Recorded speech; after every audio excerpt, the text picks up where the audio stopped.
Yeah, it's very. Hi, this is Tracy Fisher, and I'm the host of Paranormal Frequencies and Beyond on WKDW 97.5 and YouTube. And today I just want to say thank you and welcome to Cara and Gail with Nine Lives Paranormal. Thanks so much for being here today. Well, you're welcome. Thank you for having us. No problem. First off, I just want to give you an opportunity to kind of tell everybody about yourselves. Like, how long have you been investigating? How did Nine Lives Paranormal come to be? I'll start. Yeah, you start. Okay. My name's Gail. I'm originally from a little town in Missouri called Joplin. It's the Missouri Ozarks are steeped in paranormal and folklore. I grew up going to the spook light at Hornet, Missouri. My mother and father before me went.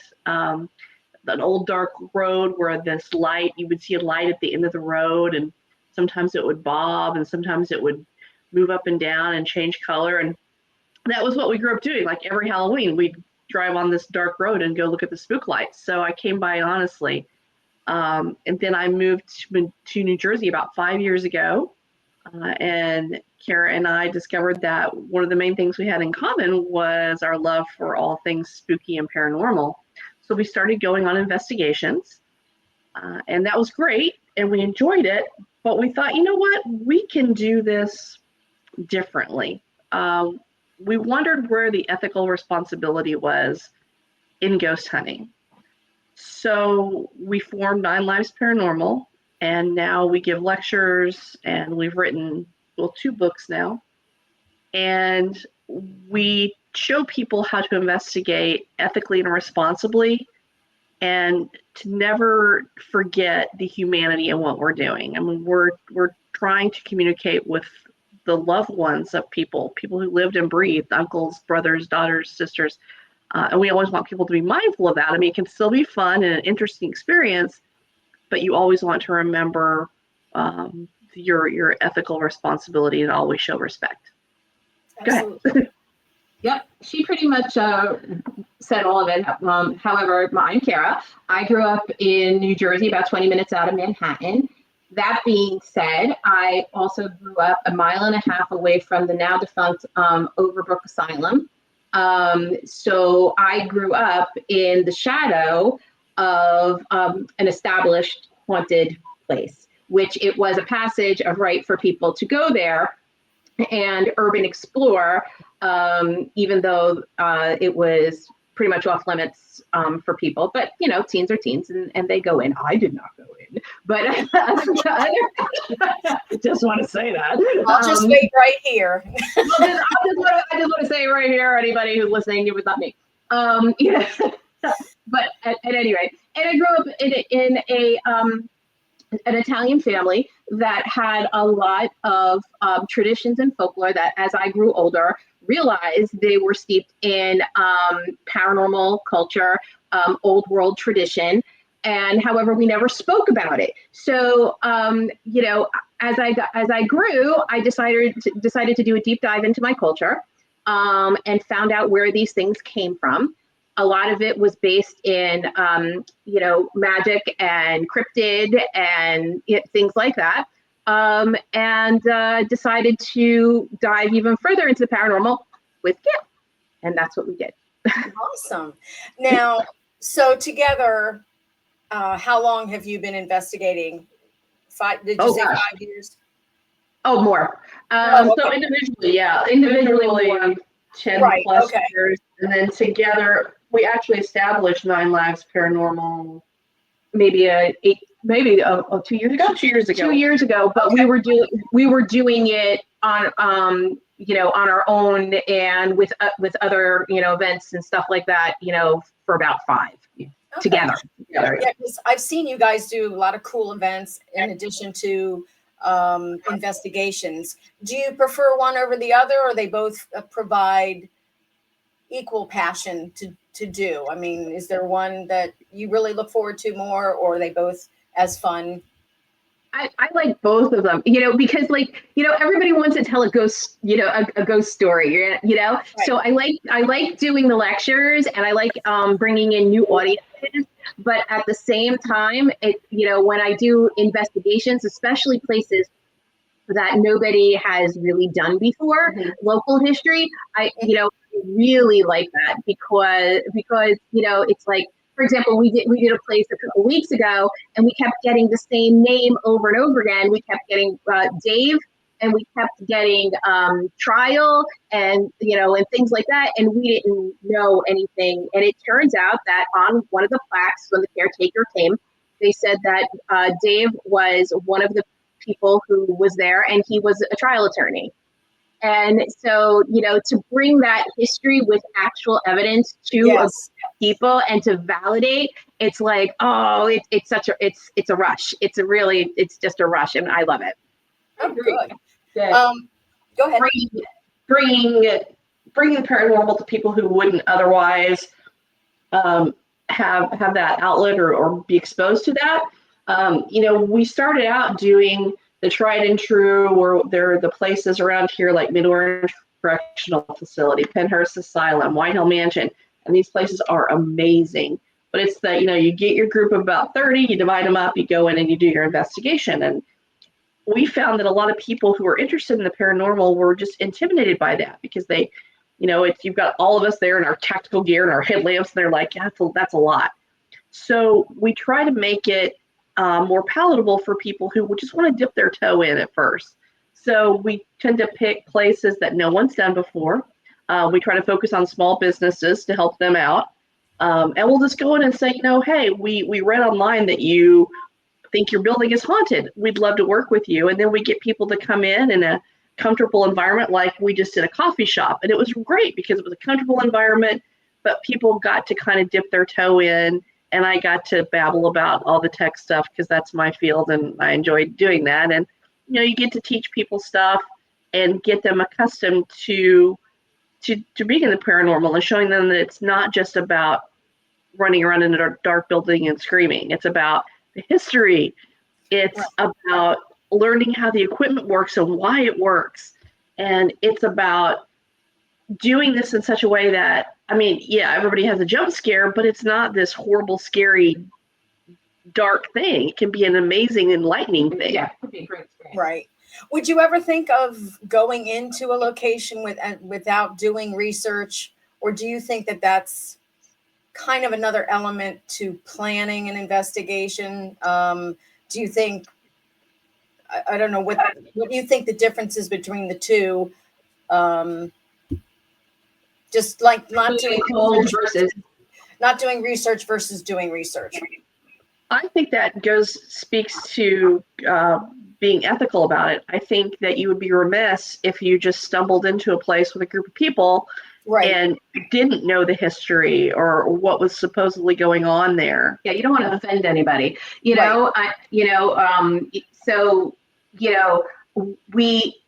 go in as cold as we can, if that makes sense.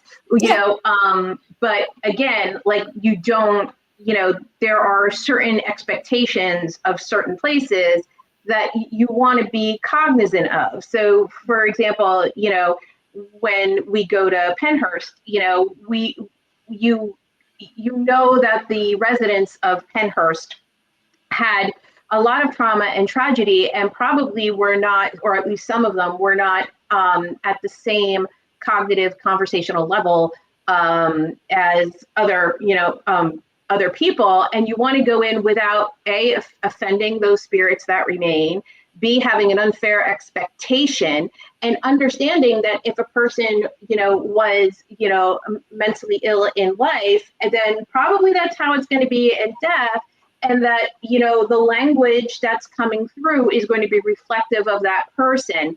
So to go in with an unreasonable expectation to a location, does, I think, more injustice than it does for, your overall outcome, Yeah, I totally agree how important it is to be prepared and understand, because I was watching another podcast that you had done, and what really intrigued me was, and something that I never even thought of, is when you go into a location and it's very historic, and we're talking maybe a couple of centuries, and there are former living beings that are still kind of inhabiting that area, the way they communicated and the way they did things were so much different than what we're doing now, that Right. when you go there and they're slow to respond, they're probably trying to figure out even though you're speaking English, it's like, what are they saying? And what is all this stuff here that they're asking me to use, to utilize and communicate?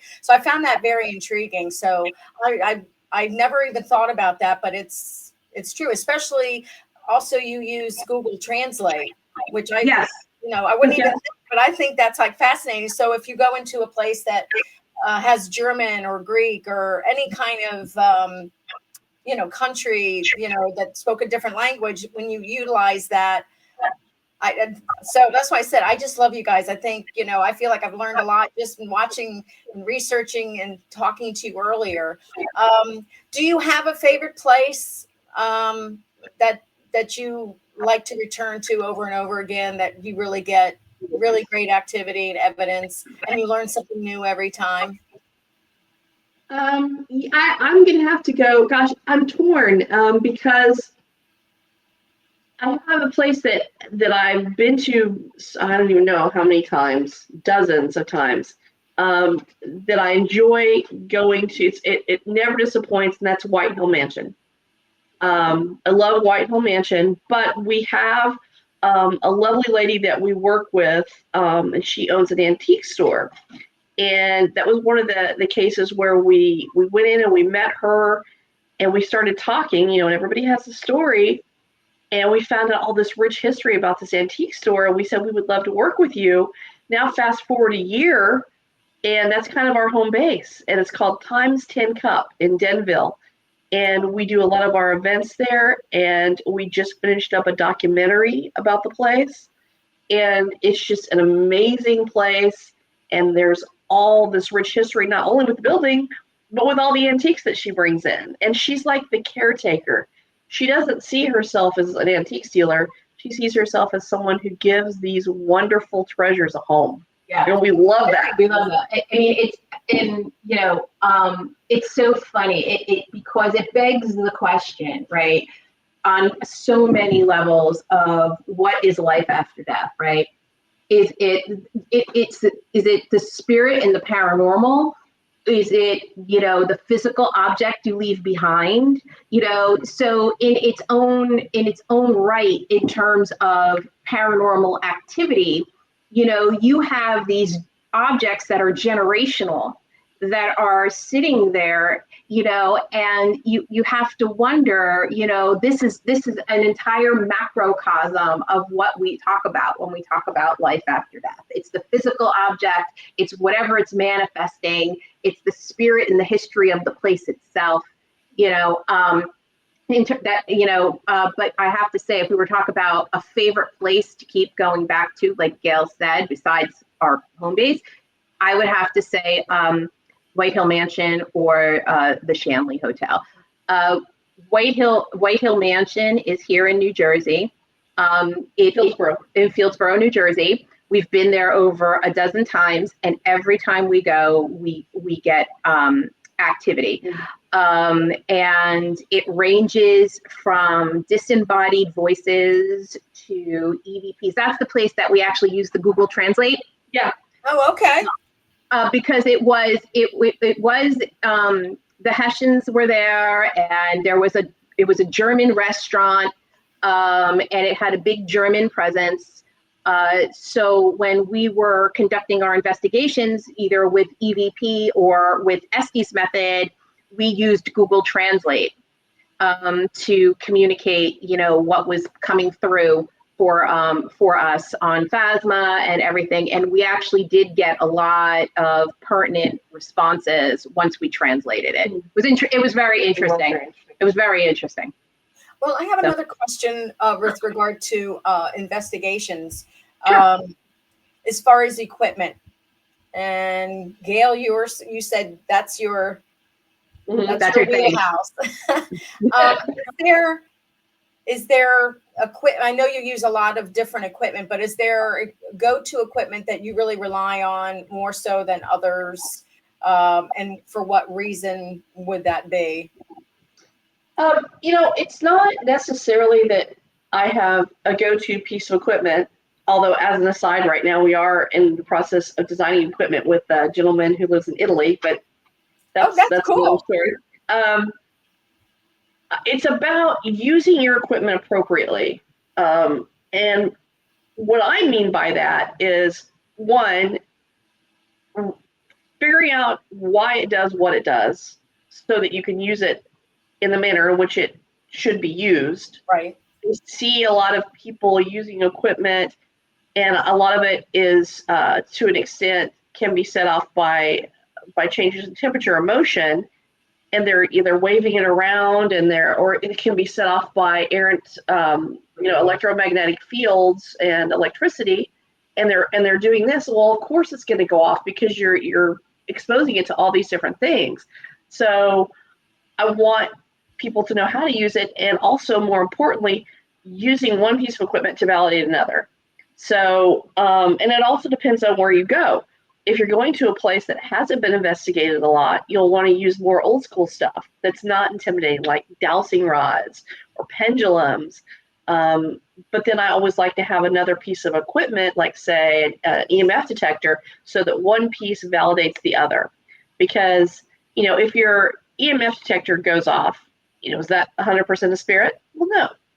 But if you've got several pieces of equipment that are, like, one's a static device that goes off with static electricity, one goes off because of EMF field, and then you've got your dowsing rods, and say all three are going off, well, then you've got something. No, that makes sense.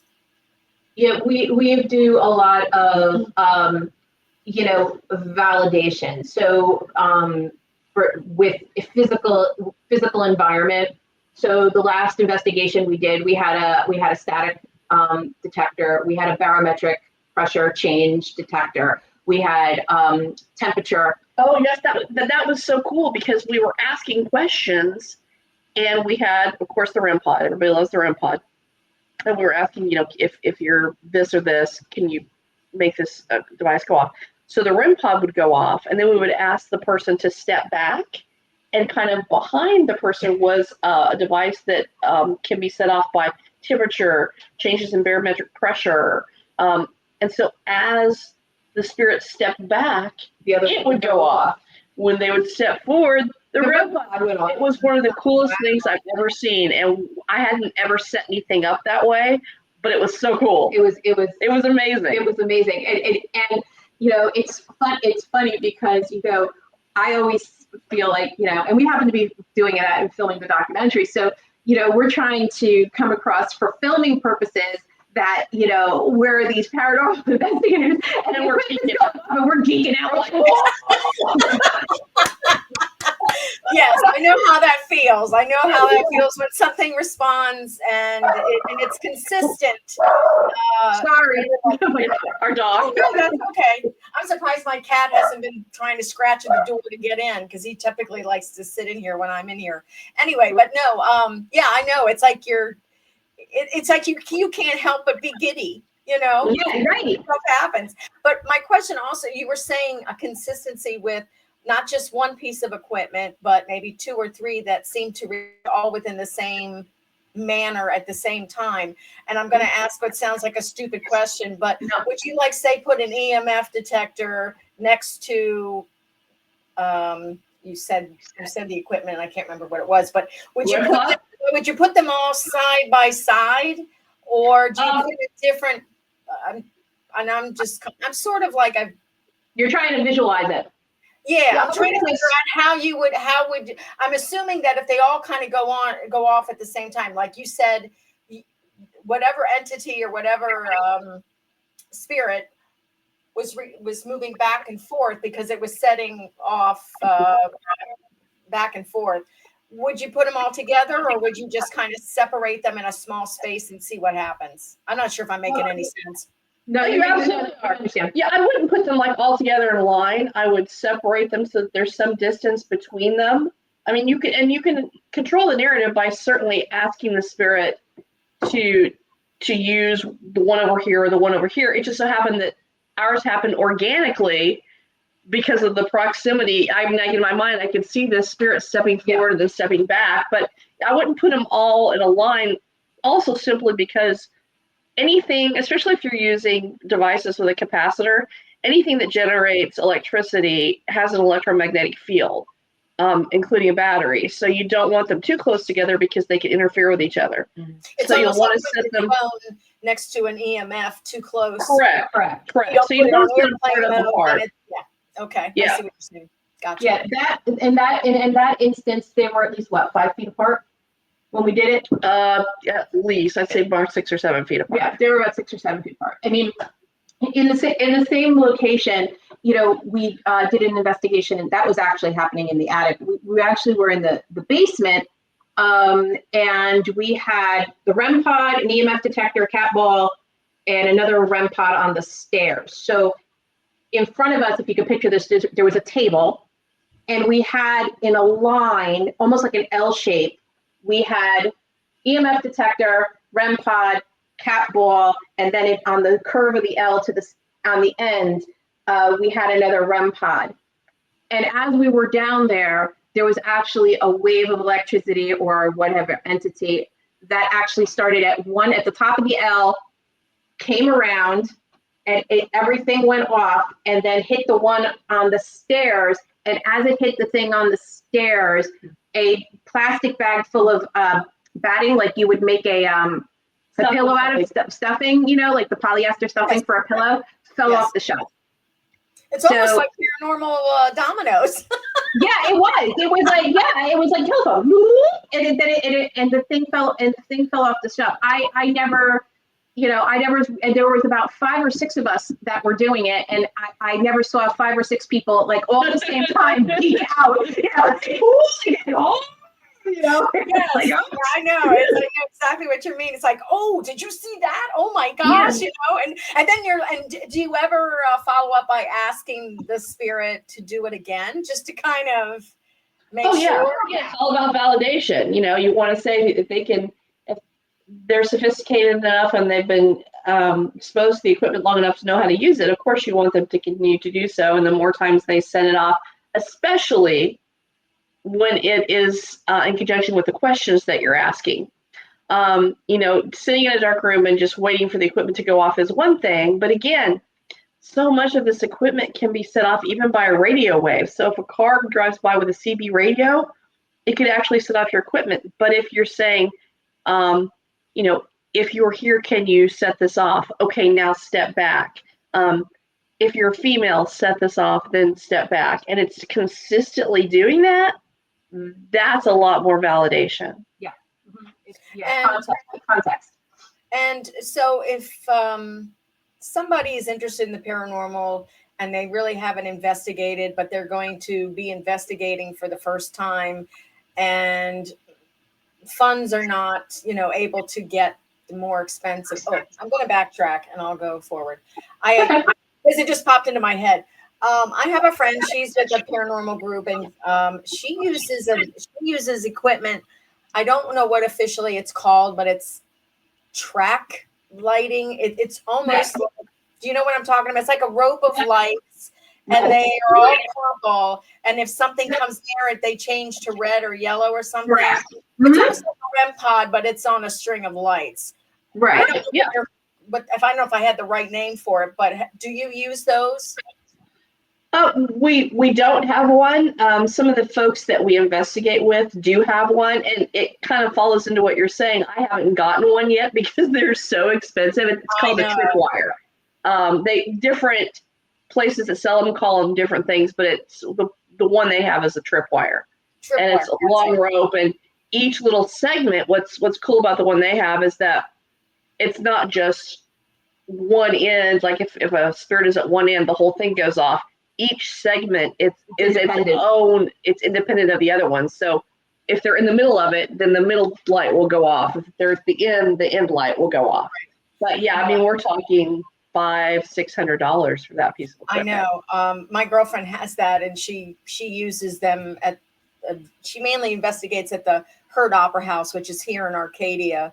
I'm actually going to the investigation on the 28th. It's not this Friday, but the following Friday. And I'm actually going to interview her for the podcast, but I'm also going to try to do some captures during the investigation. But it's a group investigation. I don't know how many people, probably maybe 12 people. So, which is going to get me back to where I started before I had to interrupt myself. If I tend to notice that a lot of people who, and you probably notice the same thing, a lot of new people who are into the paranormal, they've never been, it is sometimes intimidating. What advice, and then once they decide to sort of get 2 or 3 of their friends and start going to places to do it on their own, what advice do you give those individuals that come to either your events or they do come to an investigation with you and you know that they're pretty novice about it? What advice would you give to them? Okay. I would, first and foremost, no preconceived notions. When you go into an investigation, say you walk in and you're asking questions, and especially if it's a place that not a lot of people have investigated before, so the spirits don't know how to use the equipment, but they're so excited that someone has finally acknowledged them and is speaking to them, but they don't know how to communicate. So the only way the spirit can think of to get your attention is maybe to pull your hair. Like, hey, well, immediately you go to something negative. That's not necessarily the case at all. It was just the only way that spirit could think of to get your attention. So no preconceived notions. Also do your research, find out where you're going and what is going on there, what the stories are about the location.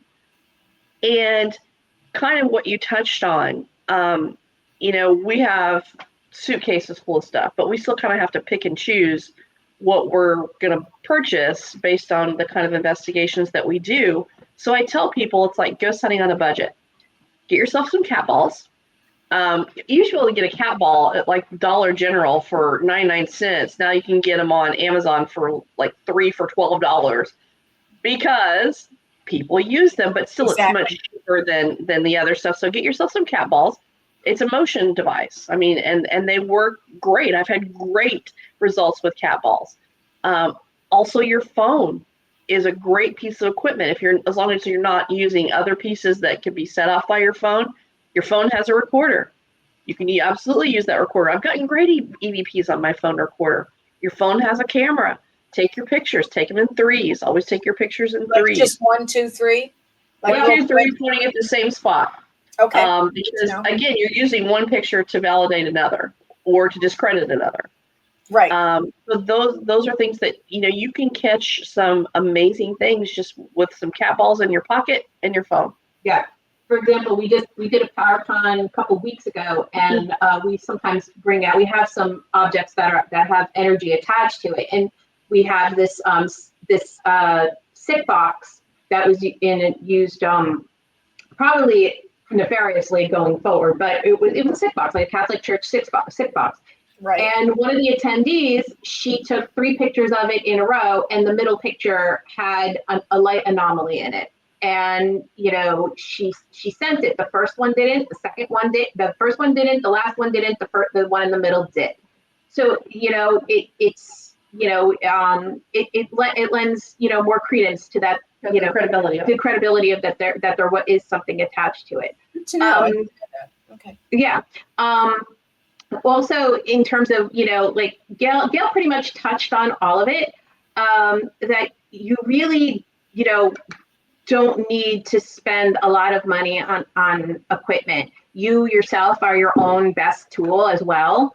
If something doesn't feel right, that's your body telling you, whoop, something's changing around here. We better pay attention, to yourself, and I think that's pretty, because you did all of it pretty much. Yeah, but you're absolutely right. Listen to pay attention to what your body tells you.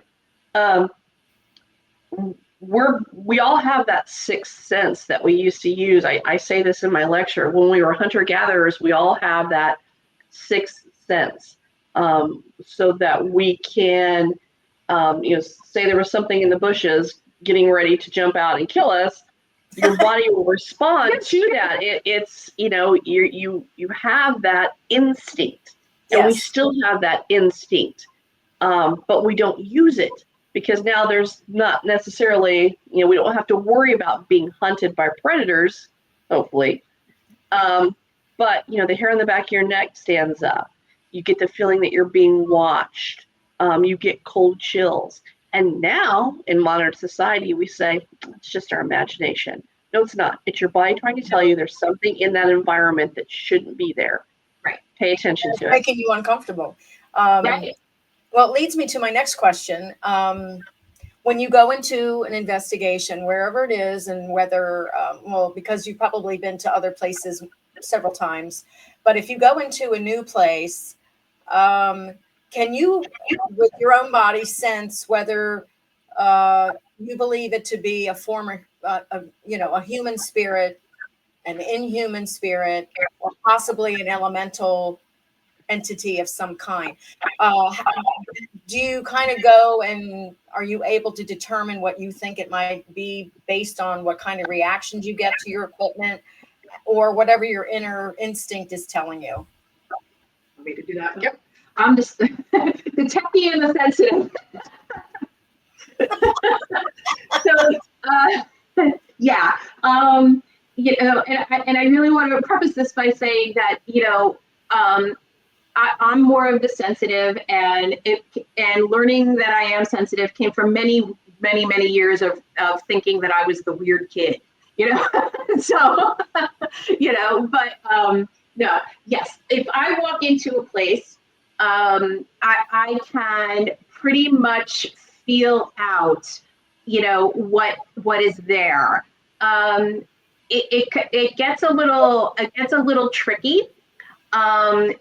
Because sometimes things that have more of a nefarious personality or a bullyish personality, right, because it's very, very rare that you come up with something that's truly, truly evil like that. They will make themselves appear more amenable to you. So you kind of have to sift through it all. In terms of sensing what's there. Everybody with their own sixth sense will be able to determine by listening to their body. Like, I can tell how my body feels, and that dictates what I'm dealing with.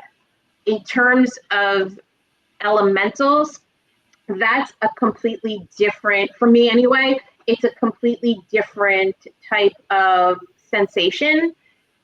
It really has more to do with how it presents itself in terms of communication. An elemental, or something that was never human in that sense, tends to be very narcissistic and very egocentric, and wants its needs met. So sometimes after investigations, an elemental won't reveal itself to me until after I get to know it a little bit better and I see what its motives are, as opposed to a human spirit, which are more identifiable because they're relatable. It's like you can identify something, that was at least once human. Right. Something that's negative, you're gonna feel it all. You're gonna feel sick. You're gonna be, whatever. You're gonna know. But something that say an elemental, whether it's a puck wedgie, say, or it's something else, you're going to, you need to kind of get to know it a little bit and see how it's manifesting. Like I say sometimes that when I go into a place, I'm not sure if it's a spirit or it's an entity that it's different spirits or the same spirit that's able to change so that it's different personalities, if that makes sense. I didn't know that would even be something that you would encounter, but yeah, I'm pretty sure. I mean, I feel like anything goes on the other side. That's always the way I think, more right. So than on our side, anything goes over there. Exactly. So, I mean, think of it this way, an elemental or something that was never human, has eons and eons of learning our behavior, right? They know more about us and human behavior than we know about them. So they're able to adapt to make themselves known so that they can interact and they can get what they need to continue. So if they need energy to continue, right, and they need our energy to continue, the way that they will elicit our energy from us is to present themselves in a way that would elicit that response. I gotcha. So if we are more, if we want to, if we're, or let's say we're more attracted, or they know we're more attracted to child spirit, they will present as child spirit. If we are more interested, because we're pet lovers, like puppies and cats, they're going to come across as puppies and cats, whatever they're going to get that energy from. Interesting. So, and that's how, like, that's more to me, like an elementally, because they got the tricksterness of it. You know, there is a sense of a quid pro quo to it, you know, as opposed to a human spirit. Well, it's a very long response. No, I'm loving this, believe me. So kind of piggybacking on that, and I know you both are really experienced investigators, and you guys do everything to protect yourself when you get there and when you're leaving. Have you ever, even though you've done those practices, have you ever experienced something that didn't follow the rules or follow your requests, and you end up having something follow you home and you have to take care of getting rid of it? 99.9% of the time, the entities that you're dealing with are human spirits, I think. You might get an elemental, but again, an elemental isn't nefarious. It's neither good nor bad. It's just ancient. It just is. Now, you can get a spirit that is, you know, evil in life, evil in death, but, you know, spirits are limited on what they can do. And I do believe there are rules, just like there are rules in our dimension, there are rules in the spirit dimension that have to be followed. They just are. It's like laws of relativity.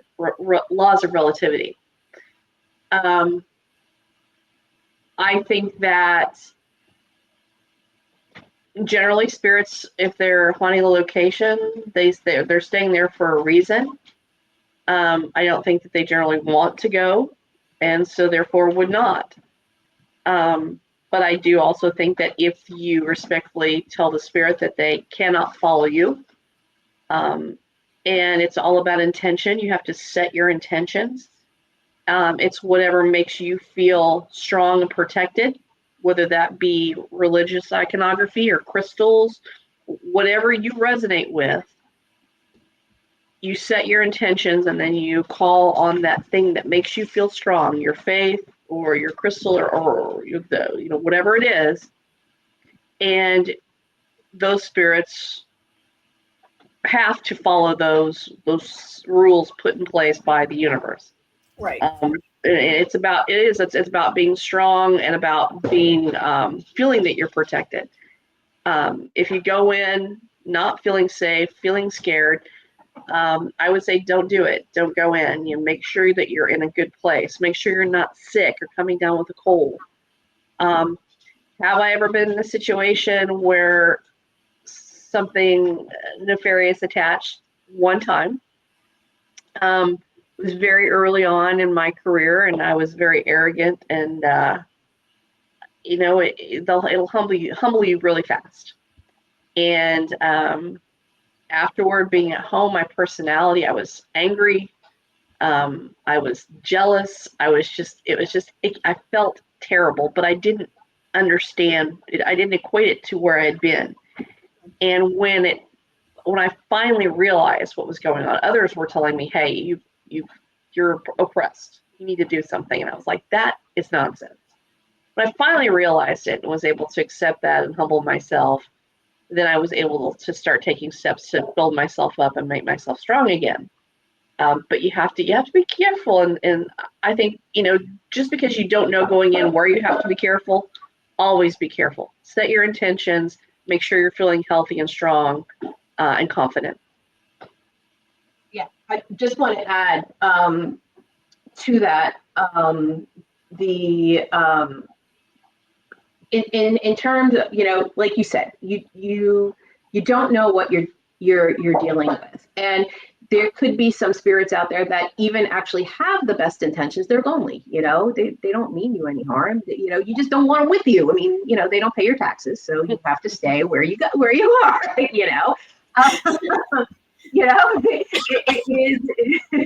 is what it is. My other recommendation would be is that, like I said, spirit, if it does have some sort of ability to attach, to change up your game, okay, in terms of protection. At least that works, for me.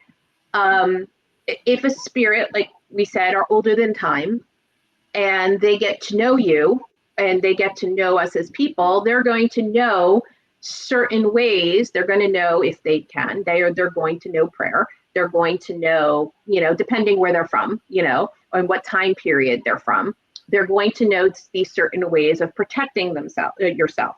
So the more they know you and your behavior, the easier it is for them to break through said behavior and said protective force. So to change it up, it is sometimes a good idea. Sometimes I use the example, if you go into a place that isn't a Judeo-Christian type of location, they're not going to understand what a Judeo-Christian type of protection would be. If you're dealing with an elemental, they have no idea what a Judeo-Christian type of protection would be, and they would respond to something more of the earth. So that being said, again, when it comes to research, the research into the area could actually help you in that way, in terms of understanding, what you would need to educate yourself on what spirit would respond to, outside of setting intention. Pretty much intention pretty much spans, across, Covers a lot of ground. Covers a lot of ground, because intention, let's think about it. Prayer is intention, right? The same way when you start dealing with old world types of religions and paganism, you set an intention. It's what you do. You're setting a boundary. However, if you need something that's more meaningful to you because you connect with it, I suggest changing it up a little bit. So, if you go to a location more than once, they're like, I know old Hattie, she's gonna pray, Yeah. They're so predictable. Oh, give me a break, Hattie. Go ahead. I always go back to, remember that old movie? This is going to date me, but remember that movie, Fright Night, the original? Oh, yes. Not the stupid one that they remade, but the original Fright Night. Yes. So the guy, what's his name? Was it Roddy McDowell? So he has the cross and he's holding it up to the vampire, and the vampire laughs and he says, "You have to have faith for that to work on me." And I think that's it's what resonates with you. Yeah. Oh yeah, I agree. What makes you feel powerful? Do you think, because you've been to these and you may have answered the question in your answer, when you go to these locations and you've been there before, do you think the spirits, whatever it is you've encountered before, number one, they recognize you because you've been there before? Do you think they know you're coming before you get there? Oh gosh.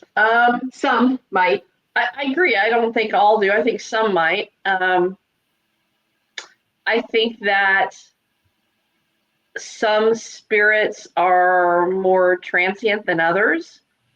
And I think that spirits on the other side do communicate with one another. So in that way, I think that, yeah, maybe they do. But I certainly know that they recognize, especially like White Hill. It's so funny because people will come up to me and say, they said your name on the Phasma box, Gail, or they said your name on the SB7. I mean, that's consistently. They always say my name. Miss you. Basically, this one, on the other hand, for whatever reason, I think because she goes down in the basement, this is the speakeasy, and there's a male energy down there that doesn't necessarily like women. So as soon as she goes down there, everybody turns on their devices, and Kara's like, "Hey, it's Kara," and it goes, "Bitch." Yeah, Every single time. every time, and Every single time.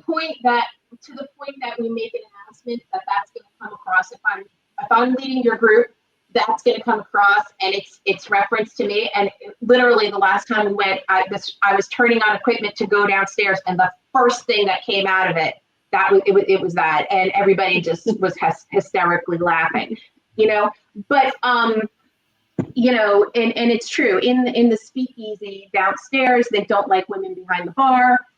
What do? I go behind the bar, not because I'm provoking, but because I'm the group leader, and that's where I gotta go, go ahead. Having said that, it goes kind of back to what I'm saying. We absolutely would never provoke. I don't agree with it. I don't think it's respectful. And in some instances, I think it can be dangerous. Yeah. And yeah.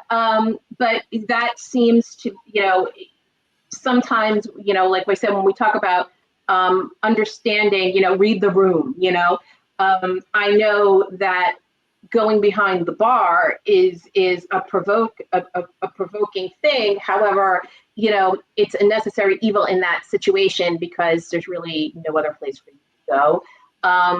Same with the Shanley Hotel.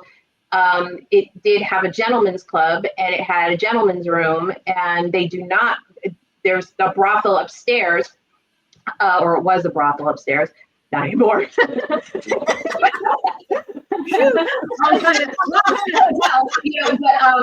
Anyway, upstairs. So there are definite boundaries of where women were permitted.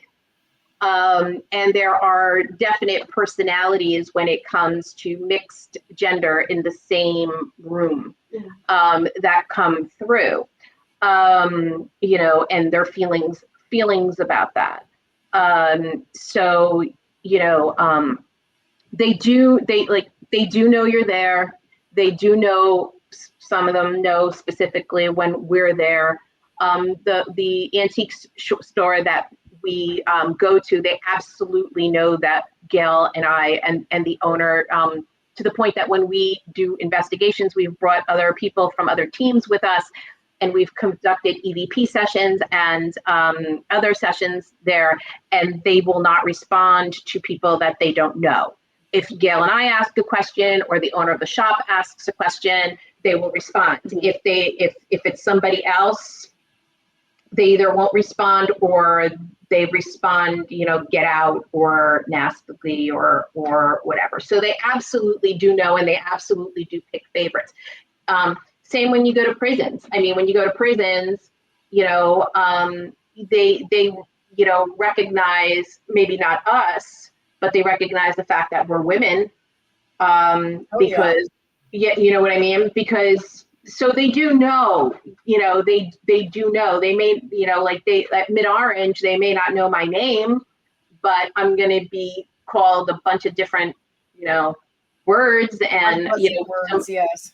choice of words. And we've been there where we've had Estes method, where things got a little racy in the conversation, when it came to wanting, saying, come home with me, or whatever. So they are aware. Long story to the point. No. Do you think? Well, you had mentioned that spirits can be transient.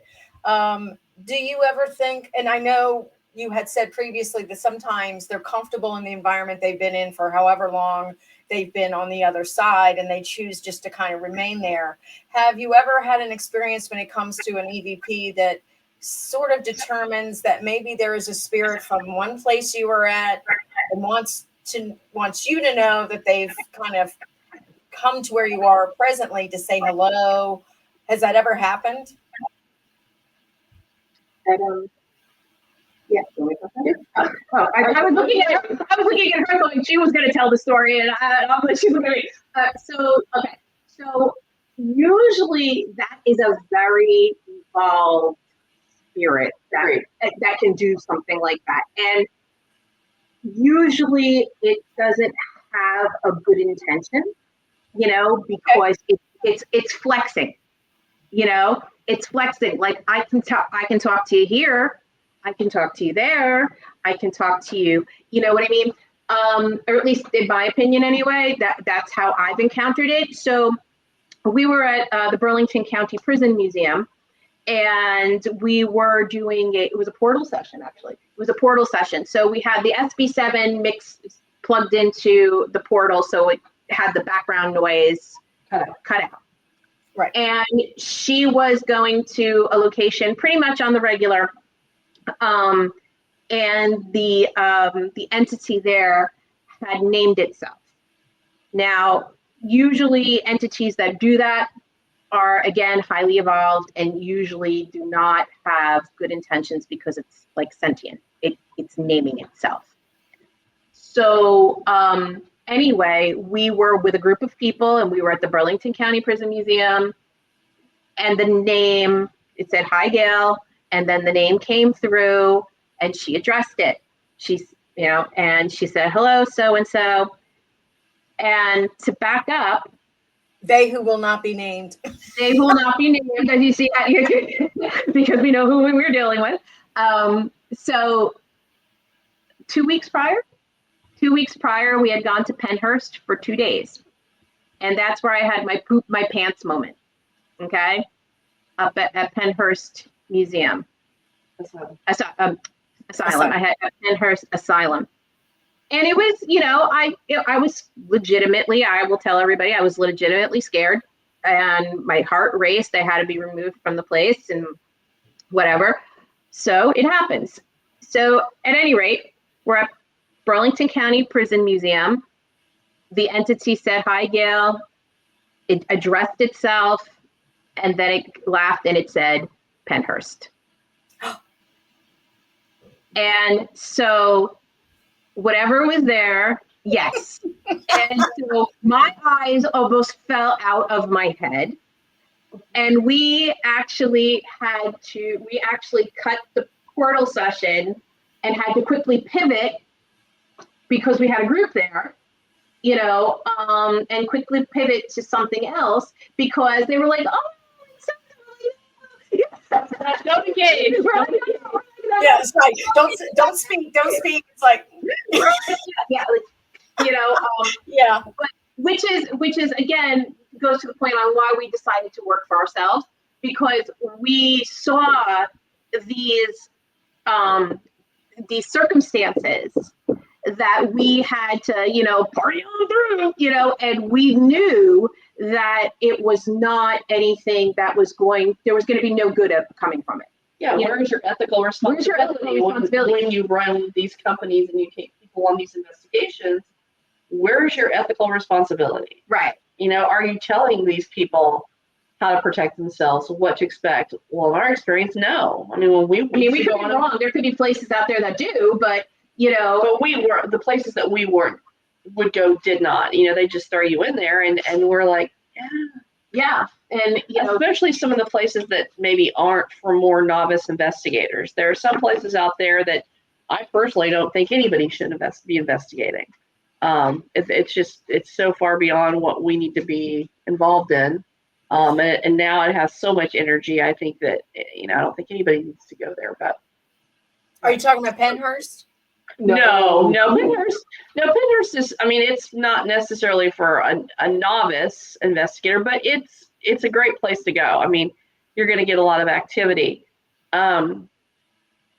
Yeah, so I think that, they can, depending, but like I said, they're highly evolved, again, going with intention. What is its intention? And if it has intention, then, you're dealing with something that is probably beyond the scope of what you can reasonably handle, I think a lot of, especially younger investigators who do not have any intentions, they just go into these places and they wreak havoc, they provoke, and I think they mess up the chi, if I can find a good word, for everybody else who's going to come in there, like people like you who are really good, and you do your research and you walk in there, and it's all, and that whole environment is just negative because of the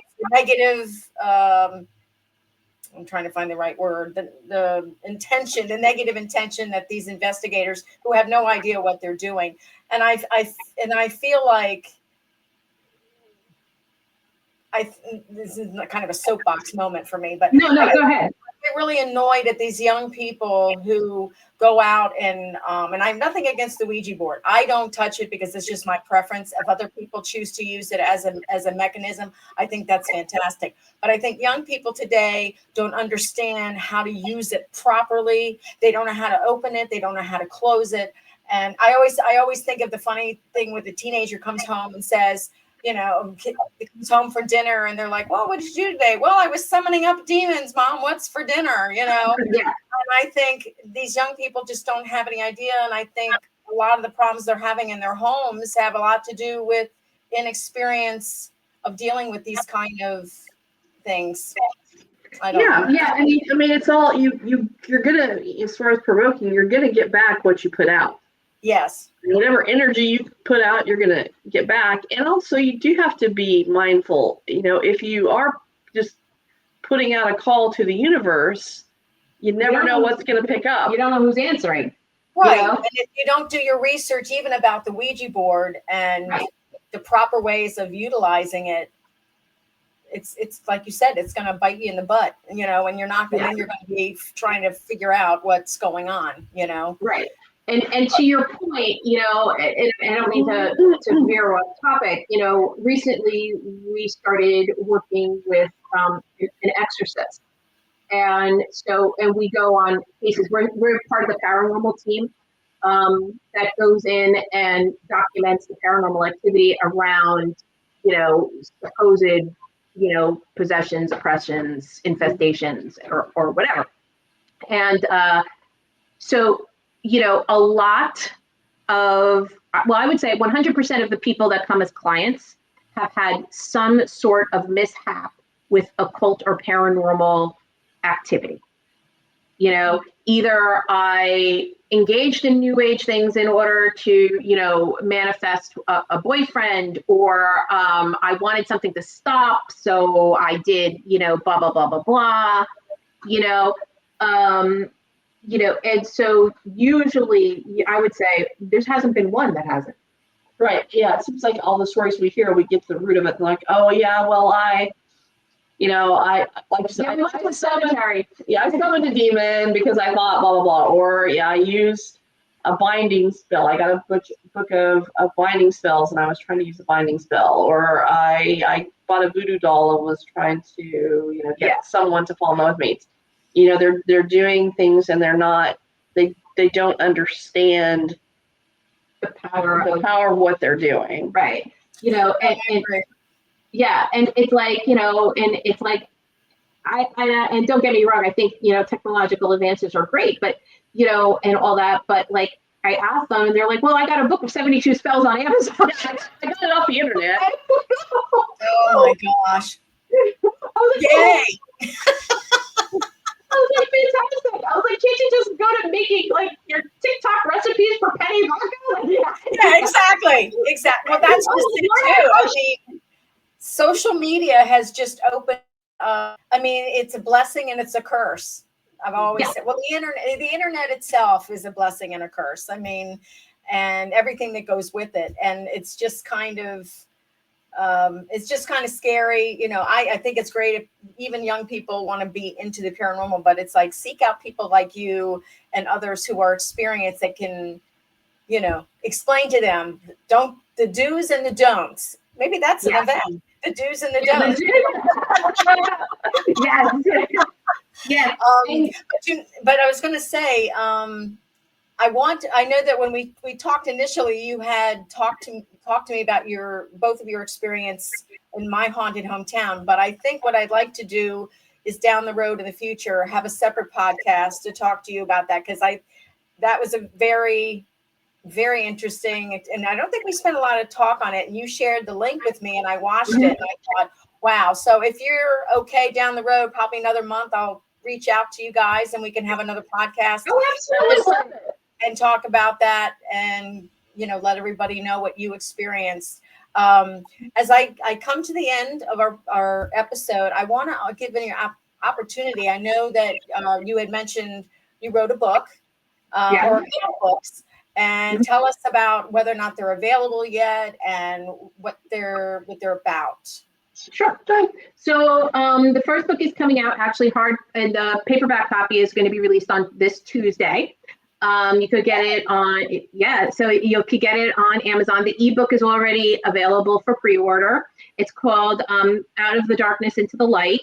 And basically it is life lessons that we learned going to all these haunted locations, working and meeting all these different people, and also, being involved with objects that do have energy attached to it.